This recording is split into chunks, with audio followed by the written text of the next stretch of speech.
Life's funny, isn't it? One minute you're on top of the world, the next, it's crumbling beneath your feet. But let's not get ahead of ourselves.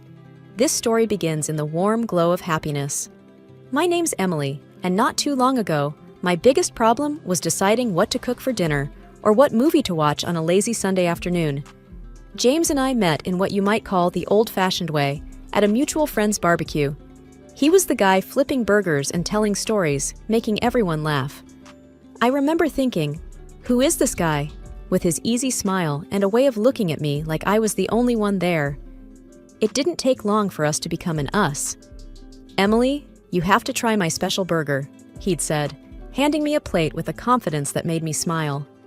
"It's got a secret sauce that'll change your life." I laughed, rolling my eyes. "Change my life, huh? That's a pretty big claim for a burger." But I'll admit, it was a darn good burger. Maybe not life-changing, but it definitely made that day memorable. Not long after, James met Grandma. She was everything to me, the one who raised me when my own parents couldn't.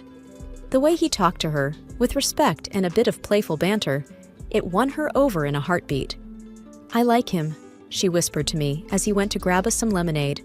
"He's genuine, and he's got kind eyes. You hold on to this one, Emily." And hold on, I did. We got married in a small ceremony, just family and close friends. The house I moved into was full of memories. The walls echoed with laughter from a time when my parents were still alive. James and I started filling it with new memories of our own, and it felt like life was just right. I got pregnant about a year into the marriage. When I told James, the look on his face was something I thought I'd remember forever with warmth in my heart. His joy seemed to match mine, filling up the room until it was almost bursting. "We're going to have a baby, Em," he said, lifting me up and spinning me around. "A little one of our own, can you believe it?" "I can," I whispered back, "because it's happening with you." They say bad news never has good timing. The day I lost Grandma was a cold slap of reality, a reminder that life doesn't play fair. Grandma was more than family. She was my confidant, my cheerleader, my safe place. Losing her felt like being adrift at sea without a compass. I remember sitting on the sofa, a cup of tea growing cold in my hands, numb. James came to me, his face a mask of concern. "Em, talk to me," he urged, his voice gentle. "What's there to talk about?"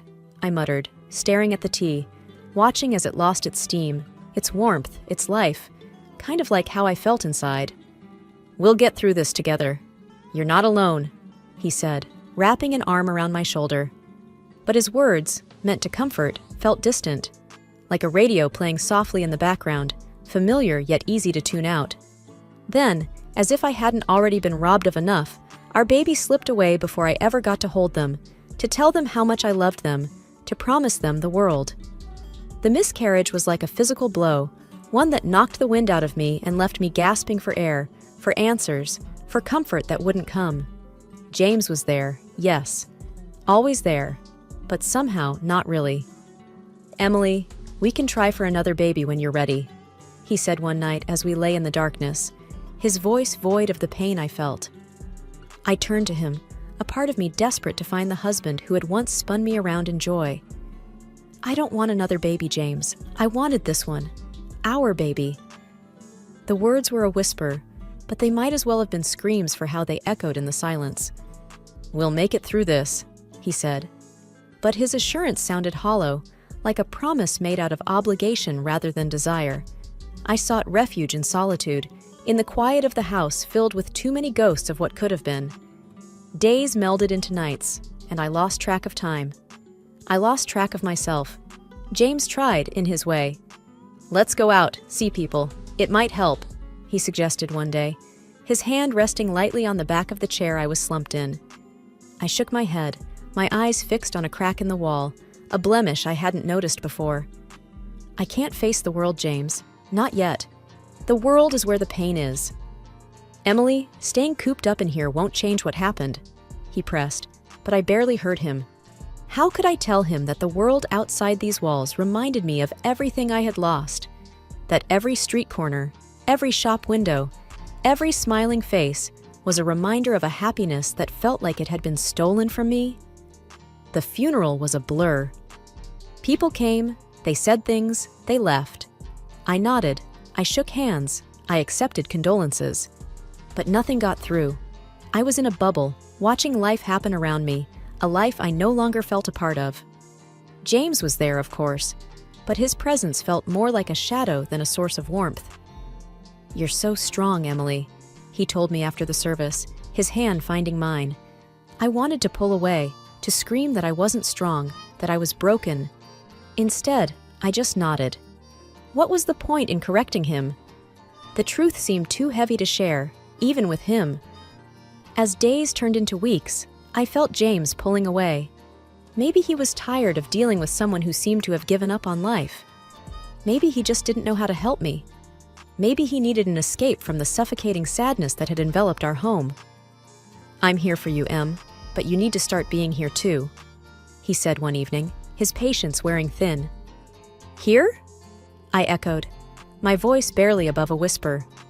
"I don't even know where here is anymore, James." He sighed, running a hand through his hair in frustration. "I mean, you need to start living again, for your sake and mine." I looked up at him then, really looked at him, and saw the strain in his eyes. I knew he was struggling too, in his own way, but the gulf between us had grown too wide, too deep to cross with mere words. That's when the creeping thought began to take root. Maybe I was alone in this after all. James was there, but not really. Not in the way I needed him to be. As the days rolled into weeks and then months, the chasm between James and me grew wider. The man who had once seemed like my anchor was becoming more and more like a stranger, coming home late and sometimes not at all. It gnawed at me, this feeling of him slipping away. I remember one evening, the clock ticking past midnight and the other side of the bed still cold and untouched. When he finally came through the door, I couldn't hold back anymore. "Where have you been, James? Do you know what time it is?" My voice was shaky but firm. He looked tired, his eyes avoiding mine. "Work's been a nightmare. You know how it is." His voice was flat, dismissive almost. "No, I don't know," I snapped back, "because you never talk to me about it anymore. You never talk to me about anything." He let out a long sigh and began to take off his jacket. "Em, we've been through this. Work is work. It's stressful, and I don't want to burden you with it." "But I want to share that burden, James. I thought that's what we did," I said, the last of my words trailing off into a whisper. He paused and finally sat down on the edge of the bed, looking at me. "I know, and I appreciate it, but you have enough on your plate." "Enough on my plate?" I repeated, incredulous. "You mean dealing with the loss and trying to piece myself back together? Do you think ignoring me helps with that?" "That's not what I'm doing," he protested. But even as he said it, it sounded like he didn't believe it himself. "I offered you a divorce, James," I reminded him, my voice breaking a little. "I told you that you didn't have to stay with me out of pity or obligation." He looked up sharply at that. "Is that what you think this is? Pity? Obligation?" There was a hint of the old fire in his voice, a glimmer of the man I knew. "Yes, that's what it feels like," I admitted. "You're here, but you're not with me, not really, and it hurts."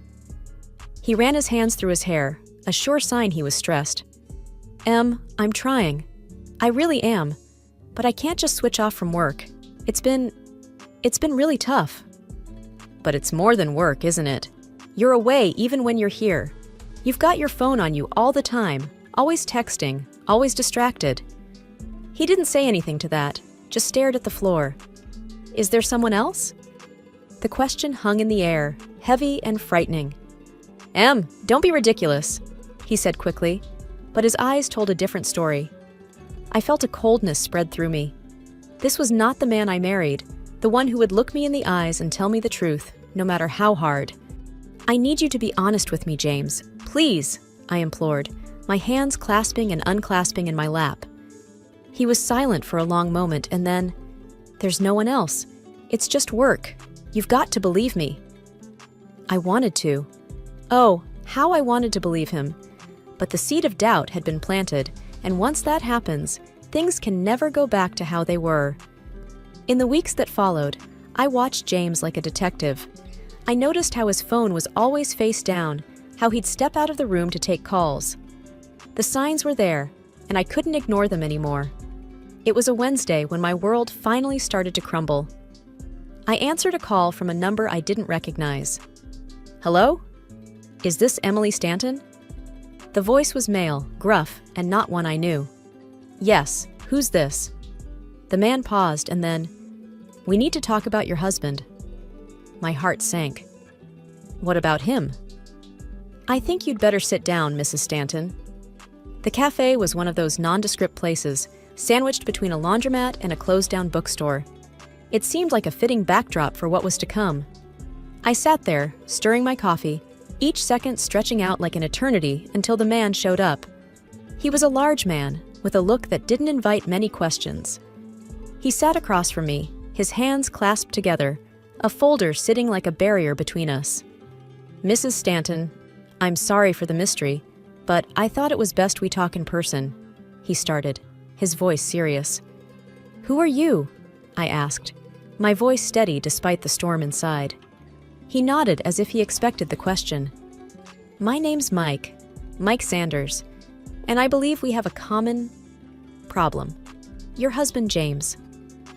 I swallowed hard. What about him? Mike opened the folder and slid a photo across the table. It was James with a woman I'd never seen before. They were laughing, close, too close. That's my wife, Mike said, tapping the picture. I felt a strange detachment looking at it. What do they have to do with each other? They work together, and they're having an affair, he said bluntly. I looked up, meeting his gaze. That's impossible. James would never... He reached back into the folder and took out a handful of printed messages, placing them in front of me. These are just from the past week. I read them, each word a tiny dagger. There were plans to meet up, pet names, and talk of the future. A future without me, without us. Why are you showing me this? I asked, my voice a ghost of itself. Because I thought you should know, and because I want to end it. I thought maybe you would want that too. I stared at the evidence, my mind racing, but my heart already knew the truth. He told me he loved me. He promised he'd never leave. People lie, Mrs. Stanton, and they're good at it, Mike said, his voice bitter. I took a deep breath, trying to steady myself. He was all I had. Mike leaned forward. You got a choice here. You can pretend this never happened, go on with your life. Or you can confront him, make him face what he's done. And what about you? I asked. He sighed, a heavy, weary sound. I'm going to divorce her. She can have him if she wants. I just want out.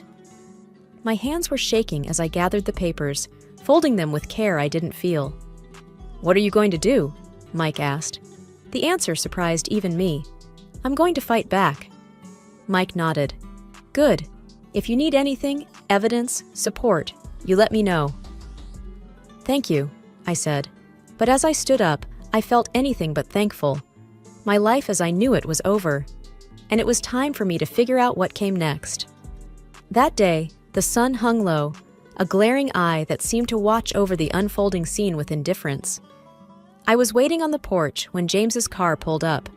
His step was light, too light for a man coming home to a crumbling marriage. He caught the look on my face as he approached. What's with the gloom? He asked casually, as if my scowl was just another part of an ordinary day. I held up one of the photos silently. His eyes flicked to it, and his smile faltered, but only for a second. Oh, that, he chuckled. I see you've met my other woman. I felt a hollow laugh bubble up from my throat. Is that all you can say? Oh, that? He folded his arms and leaned against the porch railing. What do you want me to say? That I'm sorry? That it was a mistake? Because it wasn't. I'm not sorry, and it was no mistake. Why, James? I demanded, my hands clenching the photo so tightly the edges crumpled. He laughed, a cold, heartless sound. You were convenient, you know? A nice house, a decent bit of savings, and when your grandmother passed, well, that was just icing on the cake. I recoiled as if he'd struck me. You think my grandmother's death was a financial gain? Why else would I stick around? He shrugged. Especially after, you know. He paused, eyeing me with a cruelty I hadn't seen before. After the kid. I shook my head in disbelief. And you hoped what? That I'd off myself in grief? Would have made things simpler, he quipped. His words were like acid, burning through the last vestiges of the life I thought I knew. You're vile, I hissed. You always were too sensitive, too stupid to see what was right in front of you. He continued mercilessly. You thought I would end my life? I asked, the reality of his betrayal sinking in, a cold weight in my stomach. It would have been a win-win. You'd escape your pathetic little life, and I'd be free with a nice little nest egg. His grin was the ugliest thing I'd ever seen. I couldn't hold back the tears, but I was damned if I'd let him see them fall. And now? What's your grand plan now? Now? He laughed again, stepping closer. Now, I guess I'll have to settle for a divorce. You'll probably screw me over on that, won't you? Drag it out. Make me suffer. You don't deserve quick and easy, I managed to say, my voice surprisingly even. His expression soured. You're an ugly, stupid woman, you know that? I don't know what I was thinking, marrying you. I looked at him then, really looked at him, and I felt something shift inside me. The man I had loved was a ghost, a fiction. In his place stood a stranger with a heart full of venom.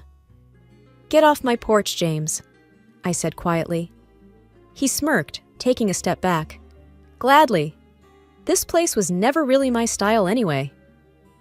The courthouse was a place where I thought I'd celebrate our milestones. Instead, I walked up its steps to dissolve the very foundation of my marriage. Mike was right beside me, his presence a silent support. I had the papers in my hand, feeling the weight of every word that testified against James.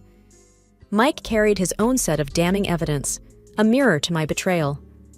Our steps echoed in the empty hallway, a march towards a verdict we both needed.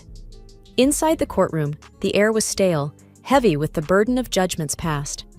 James and his mistress, Mike's wife, were already there, a tableau of guilt. Mrs. Stanton? The clerk called out. I stepped forward, handing over the sheaf of papers that detailed every misstep of my husband's affair. The judge surveyed the room, his gaze lingering on me, then on Mike. You have evidence to present? I nodded, my throat tight. Yes, Your Honor. The evidence was laid bare for the court to see. Photographs that spoke 1,000 words of betrayal, texts and call logs that wove a narrative of deceit. I didn't look at James. I didn't need to see his face to remember his lies. And how do you plead? The judge asked, turning to James and his co-defendant. Their answers were a soft murmur of legalese. No contest. The judge took his time, reviewing the evidence, his expression unreadable. Then, finally, he spoke, his voice the gavel that shattered the last tie between James and me. In light of the uncontested evidence, I am granting the petition for divorce.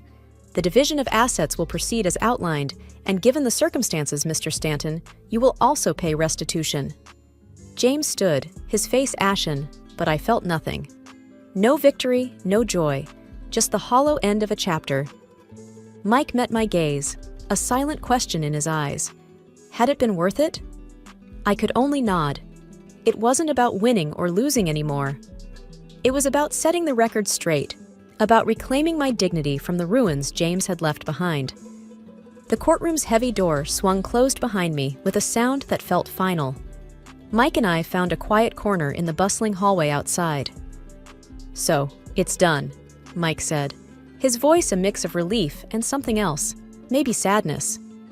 I nodded, the reality of the situation settling in. It's done. They didn't even put up a fight, did they?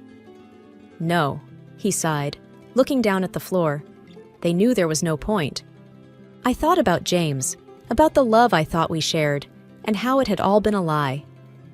Do you think they're sorry for what they did, or just sorry they got caught? Mike's gaze met mine, steady and sure. Does it matter? They're out of our lives now. That's what counts. I let out a long breath, one I'd been holding since the day I got that call. I guess you're right. I didn't want it to end this way. Nobody ever does, he said. But you stood up for yourself. That counts for a lot. The weight of the papers in my bag seemed lighter now. Justice, or something like it, had been served. It didn't undo the past, but it cleared the path for the future. I just want to move on, I admitted. And you will, Mike assured me. This is a fresh start for both of us. I managed a small smile. A fresh start, I echoed. We walked to the exit, the light from the doors growing brighter as we approached. Outside, the sun was shining, and the world moved on, indifferent to the small dramas unfolding in its midst. Emily, Mike said as we stepped into the daylight, what will you do first? I thought for a moment. I'm going to go home, take a long bath, and then I'm going to start planning my future, one step at a time. That sounds perfect, he said. And if you ever need a friend, you know where to find me. I looked at him, grateful for his unexpected friendship. Thank you, Mike, for everything. The days following the divorce were quiet. One afternoon, as I was sorting through some of Grandma's old things, the doorbell rang. I hesitated for a moment, half expecting the past to be on my doorstep, but it was just Sarah, my neighbor. Hey, Emily, she greeted me with a warm, if somewhat pitying smile. I heard about everything. I'm so sorry. I brought you some casserole. I figured you might not feel like cooking. I managed a small laugh. You figured right. Thanks, Sarah. We settled in the kitchen, the casserole warming in the oven, filling the room with a homely scent. So, what will you do now? Sarah asked, sipping on the tea I'd made for us. I'm not sure, I admitted, but I'm thinking of selling the house. There are too many memories here. I need a fresh start. That sounds like a good idea, she said. A new place, new memories. Yeah, I mused, gazing out of the kitchen window. I want to travel too, see the places Grandma and I always talked about. That's wonderful, Emily. It's what you deserve, Sarah encouraged. I smiled, feeling a flicker of excitement at the thought. It is, isn't it? I spent so long living for someone else, trying to be what James wanted. It's time I lived for myself. Sarah reached across the table, giving my hand a reassuring squeeze. You've got this. And who knows, maybe along the way, you'll find someone who loves you for you. I hope so. But for now, I'm okay with being by myself, I said, feeling a strength within me that I hadn't felt in years. You're stronger than you know, Emily. And this fresh start is just the beginning for you, Sarah said with a knowing nod. The timer on the oven dinged then, breaking our conversation. As I stood to get the casserole out, I felt a sense of closure. The chapter with James was over, but my story was far from finished. As I drifted off to sleep, I thought of Grandma, of her strength and her love. She had wanted me to be happy, to be cared for. In the end, I realized the person who needed to care for me the most was myself. And with that realization, I knew that no matter where I went or what I did, I would be okay.